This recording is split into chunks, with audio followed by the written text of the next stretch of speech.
2 minggu lepas, dishwasher kami ada leak. Technician datang dan dia remove dishwasher tu sebab tak boleh nak fix on site. Tapi dia tak bagi tahu pun yang dia tinggal output connection dekat the trap ni terbuka. Jadi setiap kali kami guna sink lepas tu, air sebenarnya keluar kod the trap dan bertakung dalam kabinet. Saya perasan pun 2 hari lepas technician tu datang bila air dah mula melimpah keluar dari kabinet. 2 hari je terdedah dekat air, tapi inilah rupa kerosakan dia. Mana-mana part yang kena air semua dah mula kembang. Tak teruk sangat, tapi hari ni kami decide untuk tukar the base panel dan alang-alang tu upgrade sikit. Kami tak tukar the entire cabinet sebab tak rajin nak buka sinki dan the food waste disposal. Lagipun satu panel je yang rosak, jadi kami tukar panel tu sahaja. Untuk ganti the panel, saya beli shelf IKEA Utrusta yang memang design untuk kabinet ni. Harga RM95 untuk 2 shelf. Saya ada survey juga foam board sebab waterproof, tapi harga satu keping untuk saiz yang sama antara RM130 ke RM180. So, saya decide untuk go with the cheaper option instead. Satu shelf kami akan guna untuk projek ni, satu lagi saya akan tambah shelf dekat kabinet lain. Okey, part yang paling kami risau, senang ke tak nak cabut the base panel ni tanpa kena buka the entire cabinet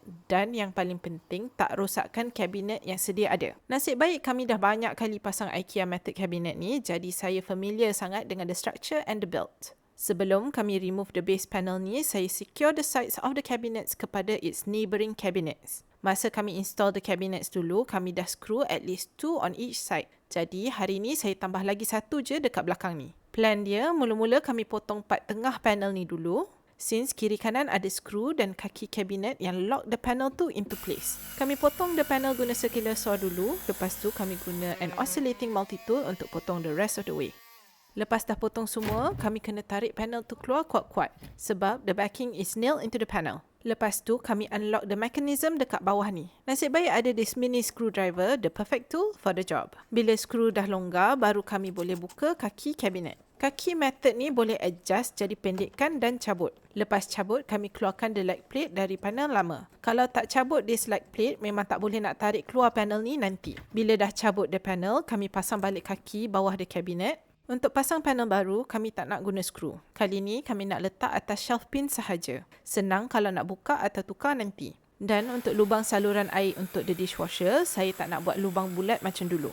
Kami potong beberapa cm dari belakang panel ni instead. Kenapa? Supaya saya boleh balut the panel sepenuhnya dengan this oil-proof sticker. Stiker ni sangat berguna, kalis air, senang wipe, stain pun tak lekat. Dulu saya pasang dekat atas je, tapi sekarang saya wrap sekali tepi panel. Sebab biasanya corner ni yang akan cepat rosak. Saya potong sikit dekat area yang shelf pin ni akan masuk nanti. Dan itu je prep untuk the panel.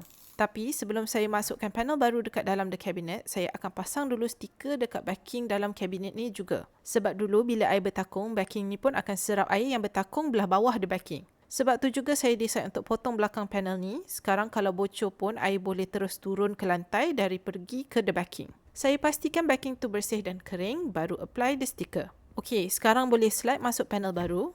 And all done. Sekarang dah nampak macam baru balik. Dan harapannya lebih tahan kalau ada leak atau spills in here in the future. Saya tambah lagi rubber cabinet liner dekat atas panel ni untuk additional protection. Liner ni saya beli dari Taobao sebab saya nak cari saiz yang ngam-ngam dengan kabinet kami. Kalau tengok panel lama, 6 tahun lepas kami install, sebenarnya kerosakan dalaman tak teruk sangat.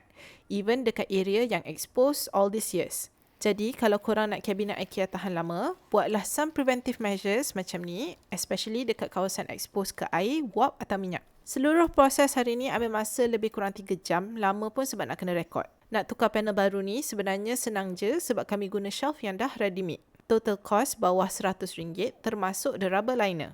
Stiker tak kira sebab saya guna leftover stock dari the last time saya apply the sticker. Dah lama saya tak share video panjang macam ni sebab lately tak banyak projek rumah yang major macam ni. Projek kecil semua saya share dekat Reels atau Shorts. Jangan lupa check sana untuk other home updates.